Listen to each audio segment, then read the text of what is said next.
नमस्कार दोस्तों, स्वागत है आपका स्टडी फॉर सिविल सर्विसेज में। फ्री वीडियो के लिए चैनल को तुरंत सब्सक्राइब कर लीजिए और नोटिफिकेशन को जरूर ऑन कर लेना। हमारा फ्री वाला टेलीग्राम ये वाला ग्रुप जरूर से जरूर ज्वाइन कर लीजिएगा। टेस्ट को ध्यान से अटेम्प्ट करिए और बताइए कितना स्कोर आपने किया है, कितने सही किए हैं टोटल क्वेश्चन में से। सभी लोग अपना अपना स्कोर जरूर कमेंट करिए। नमस्कार, मैं ओम द्विवेदी और स्वागत है आपका स्टडी फॉर सिविल सर्विसेज में, जिसमें आज हम यूपी आरओ मेंस के टेस्ट 2 पर चर्चा करेंगे। और आगे बढ़ने से पहले मैं आपको बता दूं कि स्टडी फॉर सिविल सर्विसेज के कई फ्री और पेड कोर्सेज यूट्यूब और टेलीग्राम पर मौजूद हैं, जिन्हें आप इस लिंक के थ्रू और इन नंबर्स पर कॉल करके ज्वाइन कर सकते हैं। तो चलिए शुरू करते हैं हम आज का पेपर। और हमारा पहला क्वेश्चन है, इंडोलॉजी भारतीय विद्या के अध्ययन की नींव किसने रखी? The foundation of Indology was laid down by the Jewish missionary, East India Company officials, Portuguese officials या Dutch official. Direct factual question है। इंडोलॉजी होता क्या है? बेसिकली भारतीय विद्या का अध्ययन। ठीक है, तो इसका आंसर है ईस्ट इंडिया कंपनी के अधिकारियों ने। ठीक है, नेक्स्ट क्वेश्चन, ऋग्वैदिक संस्कृति के संबंध में निम्नांकित कथनों में क्या सही है? ऋग्वैदिक काल में संयुक्त परिवार की प्रथा नहीं थी। ऋग्वैदिक के 10वें मंडल में पुरुष सूक्त के 4 वर्णों की उत्पत्ति का वर्णन है। पुनर्विवाह नहीं होते थे और पुत्री का उपनयन संस्कार नहीं किया जाता था। तो देखिए, इसके आंसर की बात करें तो इस क्वेश्चन का आंसर है बी। ऋग्वेद के 10वें मंडल में पुरुषोक्त के 4 वर्णों का उत्पत्ति का वर्णन किया गया है। ठीक है, 4 वर्ण कौन से हैं? ब्राह्मण, वैश्य, क्षत्रिय और शूद्र। और ऋग्वैदिक काल में संयुक्त परिवार की प्रथा नहीं थी। नहीं, यहाँ पर संयुक्त परिवार हुआ करते थे। पुनर्विवाह भी हुआ करते थे। पहले अर्ली वैदिक सोसाइटी बहुत ही अच्छी सोसाइटी मानी गई है, क्योंकि वहां काफी वो चीजें देखने को मिलती हैं जो आज की मॉडर्न सोसाइटी में देखने को मिलती हैं। ठीक है, और उपनयन संस्कार का मतलब होता है कि जो जनेऊ होता है, ब्राह्मणों में आपने देखा होगा आज की डेट में भी जनेऊ होता है, वो उपनयन संस्कार है। ठीक है, निम्नलिखित कथनों पर विचार कीजिए और गलत विकल्प चुने। कौन सा विकल्प? गलत वाला। ठीक है, इनकरेक्ट चुनना है, याद रखिए, ध्यान रखिए। Gandhara art is called Greek Buddhist style. ठीक है, गांधार आर्ट को ग्रीक बौद्ध शैली भी कहा जाता था। मथुरा कला शैली यथार्थवादी है। यथार्थवादी मतलब रियलिस्टिक। ठीक है, और गांधार कला शैली आदर्शवादी है, मतलब आइडियलिस्टिक। ठीक है, मथुरा शैली की मूर्तियों में आध्यात्मिकता तथा भावुकता की प्रधानता है और spirituality and the sentimentality predominate in Mathura style of sculpture. Gandhara के अंतर्गत बोधिसत्वों की मूर्तियों का निर्माण किया जाता था। किसका? बोधिसत्वों के। ठीक है, तो इसमें क्या हमें गलत वाला चुनना है।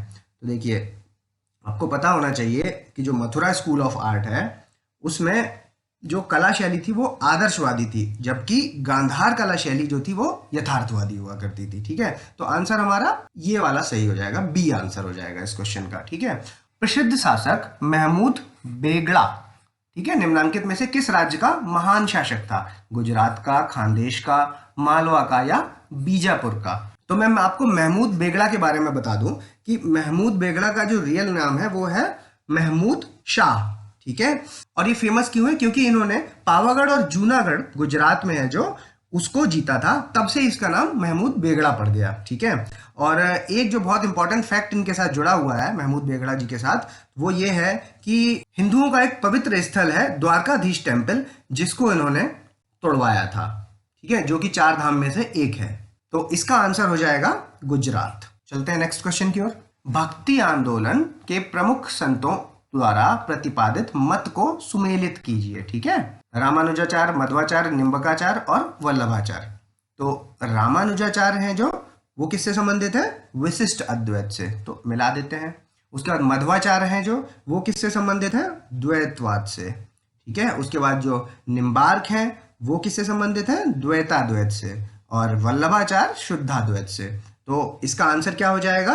ए। ये क्वेश्चन फिलॉसफी से रिलेटेड क्वेश्चन है, तो इसमें आपको है ना, ये सारे जितने भी ये फिलोसफर्स हैं, रामानुजाचार्य, मध्वाचार्य, निम्बार्क, वल्लभाचार्य, इनकी एक लाइन में मेन थीम क्या है, इनकी फिलॉसफी की मेन थीम क्या है, ये आपको याद रखना है। दूसरा, इसके अलावा जो भक्ति मूवमेंट है आपका, चैतन्य हो गए, ठीक है, इनके जो भी अनुयायी हैं उनको सबको पढ़ना है। ठीक है, उसके अलावा आपको रामानंद को पढ़ना है। रामानंद के अनुयायी जितने भी, कबीर हो गए, है ना, रैदास हो गए, ये सारे जितने भी हैं इन सबको पढ़ना है। ठीक है, एक एक इनकी थीम आपको पता होनी चाहिए, क्योंकि यहां से डायरेक्ट क्वेश्चन पूछे जाने के ज्यादा चांसेस रहते हैं। ठीक है, निम्नांकित समाचार पत्रों के संपादकों को सुमेलित कीजिए।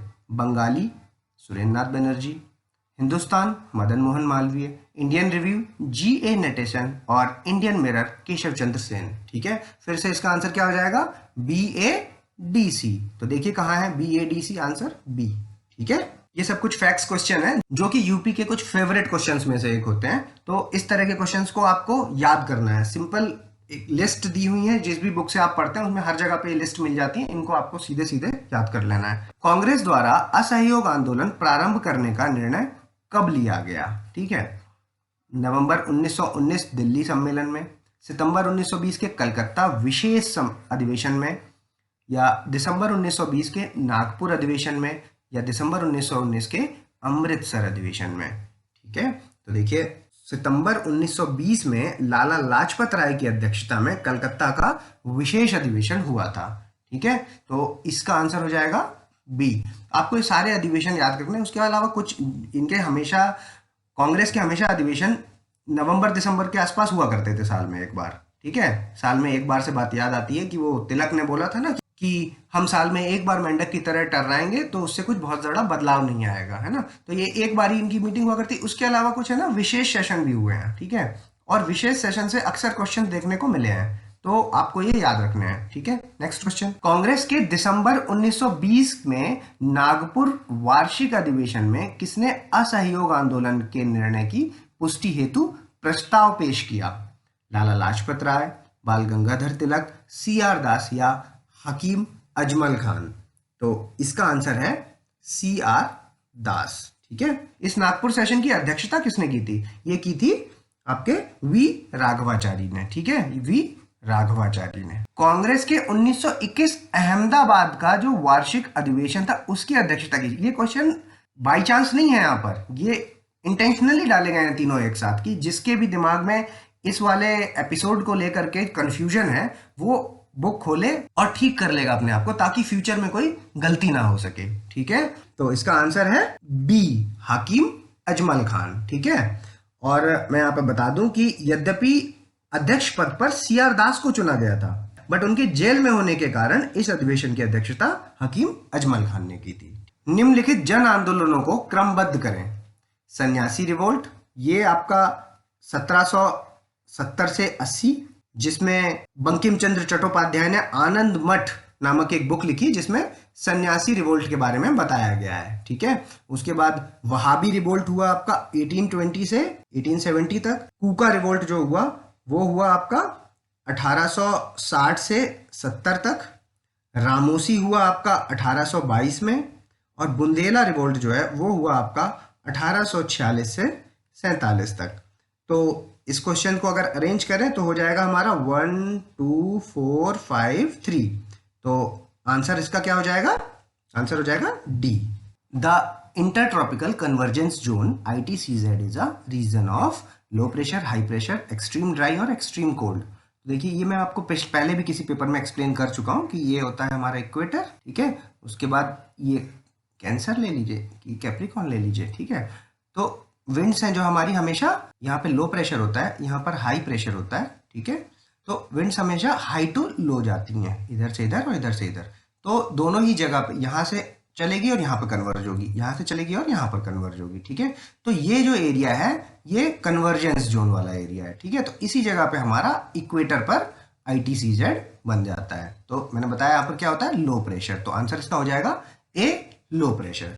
दोस्तों कोल्ड की वजह से आवाज में थोड़ा सा भारीपन है जिसको आपको बियर करना पड़ेगा, उसके लिए मैं आपसे माफी चाहता हूँ। The dome shaped lava deposit beneath the ground surface is, जमीन की सतह के नीचे गुंबद के आकार का लावा जमा हुआ है। कौन सा है वो गुंबद के आकार का? बताइए, लैकोलिथ, लोपोलिथ, फैकोलिथ या बैथोलिथ। तो देखिए ये जो आपका लैकोलिथ है ये होता है, ये कैप की शेप का होता है, आप सिंपल समझ लीजिए। अपलिफ्टेड स्लोप बोल सकते हैं आप इसको, है ना। ये लावा आया और ये इस तरह का एक ऐसा स्लोप बन गया कैप के जैसा। ठीक है, वहीं लोपो को याद रखने के लिए आप कर लीजिए कि ये लोटे की शेप का होता है, ऐसा वाला सॉसर शेप, है ना। इस टाइप से बनता है ये वाला स्ट्रक्चर, है ना। उसके अलावा जो फैकोलिथ है इसके स्ट्रक्चर की अगर बात करूं तो ये क्या है, ये एंटीक्लाइन सिक्लाइन माउंटेन फोल्ड्स, मतलब फैकोलिथ इस टाइप के बनेंगे ऐसे। ठीक है, इसमें एंटीक्लाइन सिक्लाइन दोनों स्ट्रक्चर होते हैं। ठीक है, ऐसा है कोई स्ट्रक्चर और फिर नीचे जा रहा है फिर ऊपर जा रहा है ना, इस टाइप से है, तो ये कहलाते हैं फेकोलिथ। उसके अलावा जो आपका बैथोलिथ है वो होता है सबसे नीचे वाला पोर्शन, ठीक है, जहाँ पे ग्राउंड सरफेस है इस जगह पर, ठीक है। तो इस जगह पर कैसा बन जाता है, गुंबद की आकार का बन जाता है, ठीक है, ऐसा, ठीक है। तो ये हो जाता है बैथोलिथ। तो गुंबद के आकार वाला आंसर हो जाएगा इसका बैथोलिथ। भारत में पाई जाने वाली निम्नांकित जनजातियों के निवास स्थल को सुमेलित कीजिए। लेप्चा, तमिलनाडु, गद्दी और बकरवाल। तो आपको पता है कि क्या, तो आपको पता है कि लेप्चा आपकी सिक्किम में मिलती है, तमिलनाडु में टोडा, गद्दी आपकी कहाँ है, हिमाचल प्रदेश में, और बकरवाल जम्मू कश्मीर में। तो आंसर हो जाएगा इसका ए। ये सब कुछ ट्राइब्स हैं जो कि इंडिया लेवल पर और वर्ल्ड लेवल पर, दोनों ही लेवल पर आपको याद करनी है और किसी भी बुक में आसानी से मिल जाती है। एक लिस्ट है, ये पूरी सी याद कर लीजिए। निम्नलिखित को मिलाएं। अंतर पर्वतीय पठार, इंटरमॉन्टेल प्लेट्यू, ये कौन से होते हैं, जैसे एक प्लेट्यू है और इधर भी सारे प्लेट्यू, इधर भी प्लेट्यू, मतलब घिरा हुआ होता है, उसको कहते हैं हम इंटरमॉन्टेल, ठीक है। उसके बाद एक होता है पीडमोंट प्लेट्यू। पीडमोंट प्लेट्यू कौन सा होता है, जो पहाड़ की तलहटी पर बन जाता है, ठीक है। बोल्डर्स और सॉइल्स ये सब इकट्ठा होकर के, पहाड़ है वहां पर, बड़ा पहाड़ है, तो वहां से इकट्ठा होकर के जो ग्रेनुअल्स गिर रहे हैं वो इस जगह पर इकट्ठे होकर एक प्लेट्यू बन जाएगा, उसको क्या कहते हैं, पीडमोंट प्लेट्यू। उसके बाद एक डोम शेप का प्लेट्यू होता है। डोम शेप का मतलब गुंबद की आकार वाला, ठीक है। जब ज्वालामुखी का रिसाव होता है, जिस वोल्केनिक इरप्शन के कारण प्लेट्यू बन जाता है, उसको वोल्केनिक प्लेट्यू बोलते हैं। तो इसको मैच द फॉलोइंग करिए, कौन सा है, तो इंटरमॉन्टेल प्लेट्यू कौन सा है, तिबेतियन प्लेट्यू। पीडमोंट प्लेट्यू कौन सा है, पैटागोनियन प्लेट्यू। डोम शेप कौन सा है, रामगढ़ प्लेट्यू। और वोल्केनिक इरप्शन कौन सा है, हमारा डेक्कन लावा प्लेट्यू। तो आंसर हो जाएगा इसका ए। अब आपका काम क्या है इस क्वेश्चन की वजह, इन सब की आप लोकेशन देखिए पैटागोनियन प्लेट्यू किस जगह पर है ना, ये साउथ अमेरिका के मैप में आपको मिल जाएगा, इस वाले एरिया में, इधर जो नीचे वाला एरिया साउथ अमेरिका के मैप का, ठीक है। साउथ अमेरिका का मैप कुछ ऐसा ही है ना, ऐसा। तो इस वाला जो एरिया है, इस जगह पर आपको पैटागोनियन प्लेट्यू मिलेगा, ठीक है। तिबेतियन प्लेट्यू देख लीजिए। तिबेतियन प्लेट्यू आपको खूब पता है कि ऊपर चारों तरफ लैंडलॉक्ड है और बीच में तिब्बत आ जाता है, ठीक है। उसके बाद रामगढ़ प्लेट्यू तो इंडिया का पार्टी है, और आपका डेक्कन प्लेट्यू हमारा नीचे वाला हिस्सा, महाराष्ट्र कर्नाटका वाला, ये वाला जो ऐसे बनता है यहाँ पर, ये मान लीजिए। Consider the following statement, granite rocks are the igneous rocks, basaltic rocks are the sedimentary rock, dolerite and magnetite are the examples of metamorphic rock. तो यहाँ पर मैं आपको बता दूं कि देखिए, एक जो इग्नियस रॉक है वो दो तरह की होती है। एक होती है इग्नियस रॉक, कैसी होती है, दो तरह की। एक होती है आपकी इंट्रूसिव और दूसरी होती है आपकी एक्सट्रूसिव। तो इंट्रूसिव का जो शब्द से ही हमें समझ में आ रहा है कि लावा जो निकलेगा वो बिलो द सरफेस, ठीक है, बिलो द सरफेस, और जो बाहर निकल आएगा सरफेस के बाहर, ठीक है, आउटर हो जाएगा, बाहर आ जाएगा, वो आपका एक्सट्रूसिव होगा, ठीक है। अब इसके भी दो पार्ट होते हैं, इंट्रूसिव में भी दो तरह से होते हैं, ठीक है। एक काफी जो नीचे रह जाता है ना, वो होता है प्लूटोनिक, प्लूटोनिक, और जो बिल्कुल सतह पर, मतलब अंदर लेकिन सतह के बिल्कुल पास में होता है, जो वो हो जाता है हाइपोबैसल, ठीक है, हाइपोबैसल। तो ये जो आपका ग्रेनाइट है ये होता है आपका प्लूटोनिक कैटेगरी का, ठीक है, यहाँ पर। तो ये हो गया आपका इग्नियस रॉक, बिल्कुल सही बात है। बसाल्ट है जो, बसाल्ट, ठीक है, ये आपका होता है एक्सट्रूसिव टाइप का, यहाँ पर है ना, बसाल्ट बाहर निकल आता है। तभी तो हमारा जो डेक्कन लावा प्लेट्यू बना हुआ है वो किस, उसमें अधिकता काय की पाई जाती है, वो बसाल्ट की पाई जाती है, ठीक है। फाइन ग्रेन्स होते हैं, ये बहुत छोटे छोटे होते हैं फाइन ग्रेन्स, और बाहर आके बिछ जाते हैं पूरे में, ठीक है। तो ये बसाल्ट हो गया। तो ये भी इग्नियस टाइप का है, ठीक है। तो ये स्टेटमेंट गलत हो गया क्योंकि यहाँ सेडिमेंट्री लिखा है।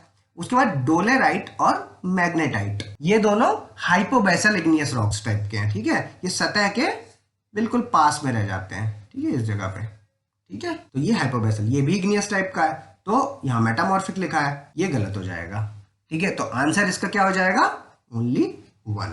जब समुद्र की सतह का पानी हवा द्वारा आगे बढ़ने से आगे बढ़ता है तो वह है बहाव, जलधारा, धारा, या इनमें से कोई नहीं। तो देखिए सिंपल है, इसको डेफिनेशन ही लिख दी है पूरी इसमें, है ना। ड्रिफ्ट की डेफिनेशन क्या होती है कि जब when the water of the ocean surface moves ahead being propelled by the wind से जब होता है तो वो ड्रिफ्ट हो जाता है। तो answer A. The main areas of the inceptisol soil, इस क्वेश्चन को हर वो कोई आंसर कर लेगा जिसको इनसेप्टिसोल का मतलब पता है। ये नई निर्मित होती हैं लेकिन इनमें प्रोफाइल्स कुछ डेवलप होते हैं, मेनली मतलब ये क्या है, एलुवियल सॉइल कह सकते हो आप इनको, ठीक है, एलुवियल। तो जब आपको पता चल गया कि एलुवियल सॉइल के बारे में पूछ रहा है कि कहाँ मिलेगी, तो आप बताइए डेक्कन में मिलेगी इंडस गंगा प्लेन्स में मिलेगी या डेजर्टिक रीजन में मिलेगी या माउंटेनियस पार्ट में मिलेगी? हम सभी जानते हैं कि इसका आंसर बी, इंडस गंगा में, है ना, क्योंकि गंगा अपने साथ बहुत सारा एलुवियम लेकर के आती है और बंगाल की खाड़ी में गिरती है, जिसकी वजह से वहां पर डेल्टा फॉर्मेशन होती है। क्या होती है? Delta formation. Jaya, Saket, Kaveri, Ratna are the main variety of which crop? तो इसका आंसर है ग्रेन, बी, ठीक है। धान की कैटेगरीज हैं सब, जया, साकेत, कावेरी और Ratna. Which of the following is not a major area of fishery production? Fisheries, ठीक है। North west Pacific ocean region. तो देखिए यहां पर क्या है कि जापान के आसपास मछलियों का बहुत बड़ा उत्पादन होता है, मतलब आप कह सकते हो कि मैक्सिमम है यहाँ पर, तो ठीक है। उसके बाद नॉर्थ वेस्ट अटलांटिक ओशियन की अगर बात की जाए, यहाँ पे नॉर्थ पूछ रहा है, ध्यान रखिएगा, ठीक है। और नॉर्थ वेस्ट अटलांटिक ओशियन की अगर बात की जाए तो ग्रैंड बैंक हो गया, जॉर्ज बैंक हो गया, है ना, यहाँ पर भी फिश प्रोडक्शन एरिया है, ठीक है। कौन सा? ग्रैंड बैंक और जॉर्ज बैंक, ठीक है। उसके बाद नॉर्थ ईस्ट अटलांटिक रीजन की अगर बात की जाए तो इसमें डोगर बैंक आ जाता है हमारा, है ना, डोगर बैंक। और आपका ये जो साउथ वेस्ट इंडियन ओशियन है, यहां पर फिशरी प्रोडक्शन का मेजर एरिया नहीं है, ठीक है।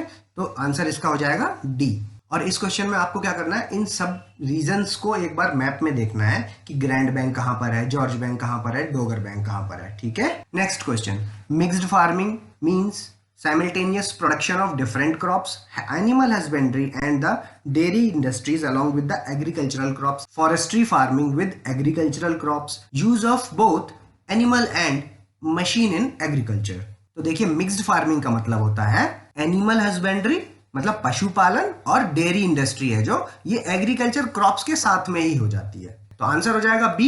अब आपका काम क्या है यहाँ पर कि mixed farming, multiple cropping, inter cropping, इन सब चीजों में डिफरेंस एक बार चेक करना। समझ में आ जाए तो बहुत अच्छी बात है, नहीं समझ में आए तो कमेंट्स के माध्यम से पूछ लीजिएगा। Which of the following are correctly matched? Fringing reef, Gulf of Mannar. क्या होता है ये फ्रिंजिंग रीफ? देखिए इसमें क्या होता है कि कोरल रीफ्स डेवलप हो जाती हैं कोस्ट के साथ साथ। मतलब आप ऐसा मान लीजिए कि ये हमारी जमीन है, ठीक है, और ये आपका सी लेवल हो गया, है ना। तो ये वाला जो एरिया होता है यहाँ पर जो कोरल्स डेवलप हो जाते हैं इस जगह पर, तो इस जगह पर डेवलप होने वाले रीफ को हम फ्रिंजिंग रीफ कहते हैं। क्या? Fringing reef. उसके बाद बैरियर रीफ देख लीजिए क्या है। बैरियर रीफ जब कोरल रीफ कोस्टल प्लेटफॉर्म के आसपास हो जाती है, मतलब अगर मैं इसको ये आपकी जमीन है और ये आपका मान लीजिए सी लेवल है, तो अगर कोरल रीफ ऐसे बनते हैं, यहाँ पर पानी है, ठीक है, शैलो वाटर है यहाँ पर, ठीक है, ये लेगून कहते हैं इसको, लेगून, ठीक है। ये आप बताइए कमेंट्स में कि लेगून होता क्या है, ठीक है।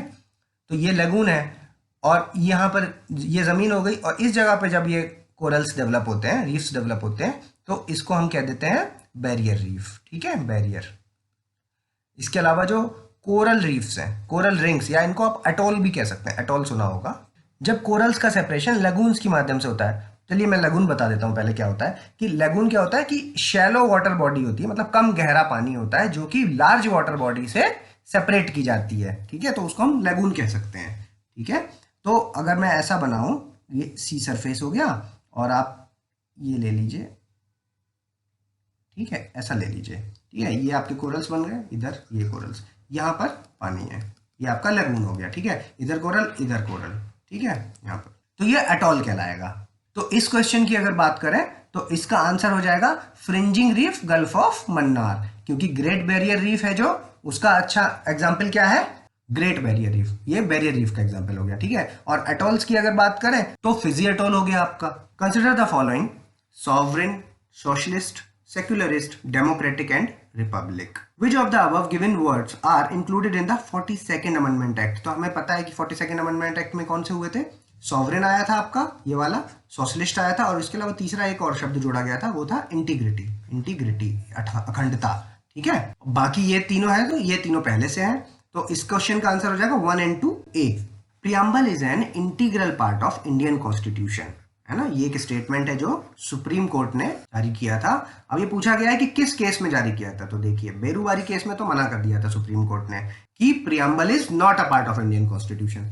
केशवानंद भारती केस था, उसमें बोला था उन्होंने कि it is a part of Indian constitution. और LIC इंडिया केस जो था, इसमें फाइनली बताया कि it is an integral part. ये LIC इंडिया केस का स्टेटमेंट है, ठीक है। तो आंसर हो जाएगा सी। Which among the following constitutional amendment act is related to cooperative society?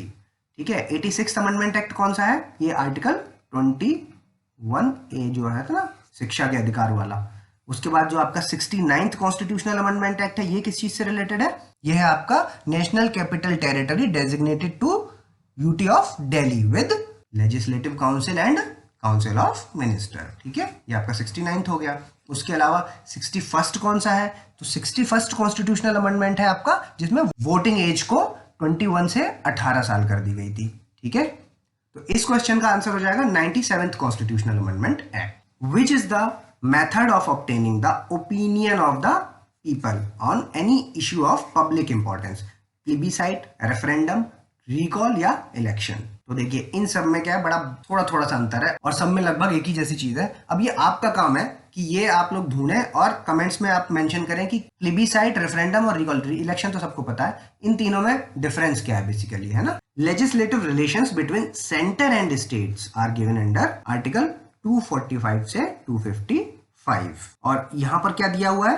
256 से 263 में एडमिनिस्ट्रेटिव रिलेशंस, 268 से 293 है जो वो फाइनेंशियल रिलेशन है, और आपका जो 280 है वो क्या है? Finance commission. तो इसका आंसर हो जाएगा आर्टिकल 245 से 255। विच of the following is not true regarding the right to religious freedom? Article 25 provides freedom to the person to conscience and to practice and propagate any religion.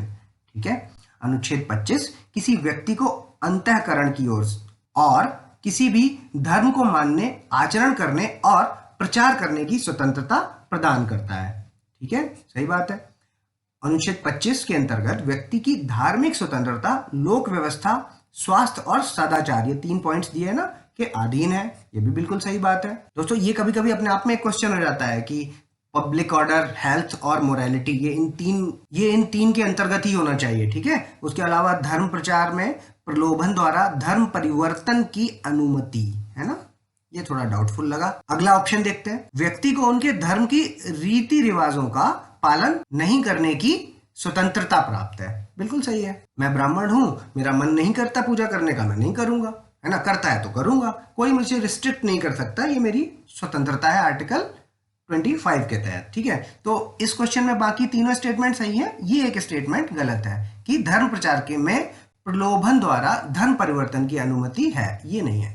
Parliament of India is not supreme, है ना। हमें पता है कि भारत की संसद सर्वोच्च नहीं है और इसके कारण सीमित प्रतिबंधों का आनंद लेती है। किस किस की वजह से लेती है भाई? रिटन कॉन्स्टिट्यूशन की लिख दिया है संविधान में, इसी के हिसाब से चलोगे। इसके अगेंस्ट अगर कुछ करते हो तो उसके खिलाफ एक्शन लिया जा सकता है। ठीक है। फेडरल सिस्टम, संघीय सिस्टम, है ना, एक ही संविधान है जो सेंटर पे और स्टेट में दोनों में लागू होता है। जुडिशियल रिव्यू, ठीक है। उसके अलावा फंडामेंटल राइट्स, अगर आपको लग रहा है कि इनका उल्लंघन हुआ तो डायरेक्ट सुप्रीम कोर्ट चले जाइए। ठीक है, तो ये चारों ही सही है, तो आंसर हो जाएगा डी। एम नागराजन केस 2006, ये किस चीज से रिलेटेड है?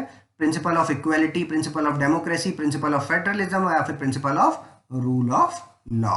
एम नागराजन केस है जो वो रिजर्वेशन इन प्रमोशन के लिए बात कर रहा था, तो ये आंसर हो जाएगा प्रिंसिपल ऑफ इक्वालिटी। ये जो कॉन्सिक्वेंशियल सीनियोरिटी वाला जो टर्म आया वो सुप्रीम कोर्ट ने इसी केस में दिया था। ठीक है। Which of the following are the element of basic structure of the constitution? Supremacy of the constitution, secular character of the constitution, federal character of the constitution या ऑल द अबव? दोस्तों, आपने केशवानंद भारती वाला जो केस है वो कभी सोचा है कि हमें हमेशा हर बात पे केशवानंद भारती 1973 की बात क्यों की जाती है ना, और उसमें क्या दिया है, मतलब बेसिक स्ट्रक्चर का कॉन्सेप्ट है वो इसी में दिया गया था बेसिकली, है ना।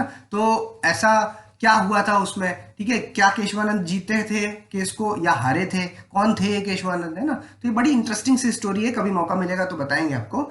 अभी फिलहाल बस इतना आप जान लीजिए कि केशवानंद केस तो हार गए थे, ठीक है, लेकिन उस केस में एक बहुत बड़ी नींव तय हो गई थी, जिसमें कि ये जुडिशरी ने अपने आप को बता दिया था, साबित कर दिया कि हम संविधान को बचाने के लिए कुछ इस तरह के नए नियमों को लागू कर सकते हैं जिससे देश के संविधान की पवित्रता बची रहेगी, है ना। तो basic structure of the constitution का जो कॉन्सेप्ट है वो इस केस में आया, इसलिए ये केस इतना इंपॉर्टेंट हो गया। बेसिकली केस तो वो हार गए थे, है ना, तो ये क्यों हारे थे, क्या था, ये कभी और इस क्वेश्चन का आंसर हो जाएगा all the above. Which of the following can be amended bye simple majority? तो होता क्या है ये सिंपल मेजोरिटी, है ना। सिंपल मेजोरिटी का मतलब होता है majority of more than 50% members present and voting, है ना, 50%। तो एस्टेब्लिशमेंट ऑफ न्यू स्टेट जब नए राज्य की स्थापना करनी होती है, गठन करना होता है, तो भी सिंपल मेजोरिटी से पास होता है। शेड्यूल 5 में चेंजेस भी सिंपल मेजोरिटी से होते हैं। शेड्यूल 6 में भी सिंपल मेजोरिटी से होते हैं। यूज ऑफ ऑफिशियल लैंग्वेज से रिलेटेड कोई भी बात होती है, कोई भी चेंज करना है, तो वो भी सिंपल मेजोरिटी से पास होता है। तो इसका आंसर हो जाएगा D 1 2 3 4। Match the following. Direct factual question है, ये कुछ लिस्टिंग है जो आपको पता होनी चाहिए, ठीक है। कि हाइग्रोमीटर का काम क्या होता है? ह्यूमिडिटी को नापना। Barometer atmospheric pressure, fathometer depth of the sea और मैनोमीटर प्रेशर, ठीक है। तो आंसर हो जाएगा इसका ABCD A। Which of the following are the semiconductor? है क्या ये सेमीकंडक्टर? तो मैं बता दूं कि सेमीकंडक्टर्स की जो इलेक्ट्रिकल कंडक्टिविटी होती है ना, वो कंडक्टर और इंसुलेटर्स के बीच में होती है। कहाँ पे? कंडक्टर और इंसुलेटर के बीच में क्या? इलेक्ट्रिकल कंडक्टिविटी, ठीक है।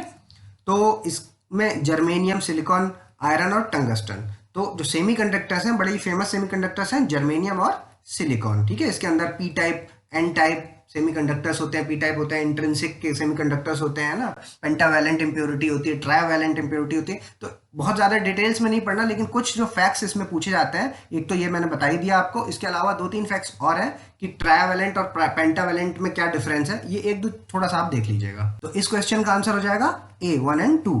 Consider the following statement. Hydrogen is light, बिल्कुल सही बात है, एंड इन्फ्लेमेबल, बिल्कुल सही बात है। सो यूज्ड इन द बलून, जब पता है कि इन्फ्लेमेबल है तो बलून में क्यों डालेंगे? ऑक्सीजन के साथ रिएक्ट कर जाती है, तो इसलिए हम हाइड्रोजन सबसे हल्की है लेकिन इन्फ्लेमेबल भी है, तो इस वजह से यहाँ पर हीलियम का इस्तेमाल करते हैं, ठीक है। उसके अलावा neon is used in discharge to glow light, है ना, ये सही स्टेटमेंट है। तो आंसर हो जाएगा इसका B, only 2। Which among the following are responsible for the marble cancer? अक्सर एक क्वेश्चन सुना होगा कि ताजमहल काला क्यों पड़ता जा रहा है, तो उसके क्या कारण है ना। तो बेसिकली यहाँ पर आपसे ये पूछना चाह रहा है कि एसिड रेन के क्या कारण है, क्योंकि एसिड रेन होती है जिसकी वजह से वो ताजमहल पे गिर रही है और वो काला पड़ रहा है। तो एसिड रेन इनमें से सल्फ्यूरिक एसिड और नाइट्रिक एसिड दोनों ही इसके कारण है। तो आंसर हो जाएगा C, all the above, both the above. Which of the following is the inert gas is the heaviest gas? Radon, xenon, helium और क्रिप्टन। डायरेक्ट फैक्चुअल क्वेश्चन है, यूपी के one of the favourite questions में से एक, और इसका answer है radon. Which of the following are the causes of mottling of teeth? है ना, दांतों में जो गलन लग जाती है, उसका कारण क्या हो सकता है? कैल्शियम की कमी से होता है, आयरन की कमी से होता है, विटामिन ए की कमी से होता है? तो नहीं, इसका आंसर है फ्लोराइड की कमी से होता है, ठीक है। Which of the following are the vector of filariasis? ठीक है, फाइलेरिया के वेक्टर निम्नलिखित में से कौन से हैं? तो देखिए सर, एडिस इजिप्टी जीका वाला है ना, एनाफिलिस मलेरिया वाला है। उसके बाद जो आपका ये सीसी फ्लाई है, ये क्या है? स्लीपिंग सिकनेस, जो बीमारी होती है ना, स्लीपिंग सिकनेस, ये इससे रिलेटेड है। और फाइलेरिया के लिए कौन सा है आपका? ये क्यूलेक्स, ठीक है, female culex. Why the milk is not consider the as the complete food? Due to lack of vitamin A and B, due to lack of vitamin C and iron, due to the lack of vitamin C and protein, due to the lack of vitamin C and calcium. इस question को करने के बाद आप लोग mummy से बोल सकते हैं कि हर बात बात पे दूध मत पिलाया करो, खून की कमी है तो दूध पी लो, बाल झड़ रहे हैं तो दूध पी लो, एटसेट्रा एटसेट्रा। तो इस क्वेश्चन का आंसर है, इसने पूछा है नॉट, ठीक है। तो देखिए, विटामिन सी और आयरन दूध में नहीं होता है, इसकी वजह से हमें इसको कंप्लीट फूड नहीं कह सकते। Which of the following diseases is caused by bacteria? whooping cough, leprosy, tetanus। तो देखिए, whooping cough है जो, इसके बैक्टीरिया का नाम कौन सा है? हीमोफिलिस पर्टुसिस, ठीक है, हीमोफिलिस पर्टुसिस। और लेप्रेसी है जो, उसके बैक्टीरिया का नाम क्या है? माइक्रोबैक्टीरियम लेप्री, है ना। और टेटनस है जो, उसके बैक्टीरिया का क्या नाम है? क्लस्ट्रोडियम टेटनी। तो ये तीनों ही बैक्टीरिया से होने वाली डिसीजेज हैं। तो आंसर हो जाएगा इसका ऑल द अबव। मैच करिए, सर्सिनोमा, सरकोमा, ल्यूकेमिया, लिम्फोनोमा। तो आपका सर्सिनोमा है जो वो स्किन कैंसर, सरकोमा है जो वो cancerous growth in the connective tissue, leukaemia है जो ये ब्लड कैंसर, और लिम्फोनोमा है जो ये लिम्फ नोड, ठीक है। तो इसका आंसर हो जाएगा A B C D. Which of the following state is having highest production of cotton? अब कॉटन देखते ही फटाफट मारा होगा लोगों ने महाराष्ट्र, लेकिन डेटा गया है बदल, तो आंसर हो गया है Gujarat. Which of the following agricultural products in the world are having highest production in India? Pulses, banana, jute या मिल्क? विश्व में निम्नलिखित में से कौन सा कृषि उत्पाद भारत में सर्वाधिक उत्पादन करता है? दलहन, केला, जूट या दूध? तो इसका आंसर है सभी में इंडिया टॉप है। हमारा उद्देश्य आपका क्वेश्चन गलत कराना नहीं, आपको ज्यादा से ज्यादा इंफॉर्मेशन देना है ना।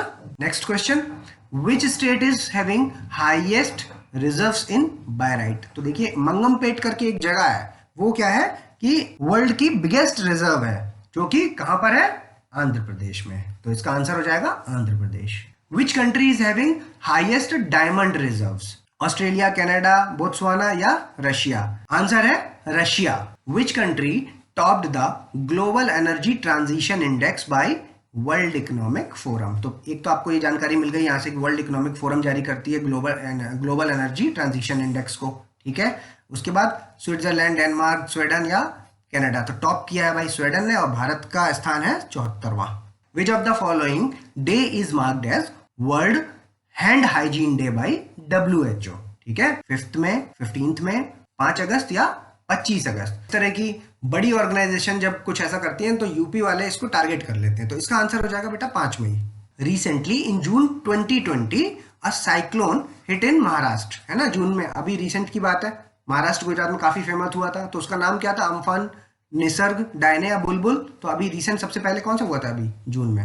ये अम्फन, ठीक है, answer Amphan. Black rice recently got the GI tag. जब GI टैग मिल जाए किसी को तो वो हमेशा क्वेश्चन मान लीजिए कि एक ना एक पेपर में मिल ही जाएगा, तो वो आप पूरी एक लिस्ट देख लीजिएगा। 6 हैं, ठीक है, लगभग 6 हैं, 6-7 हैं जिनको मिला है।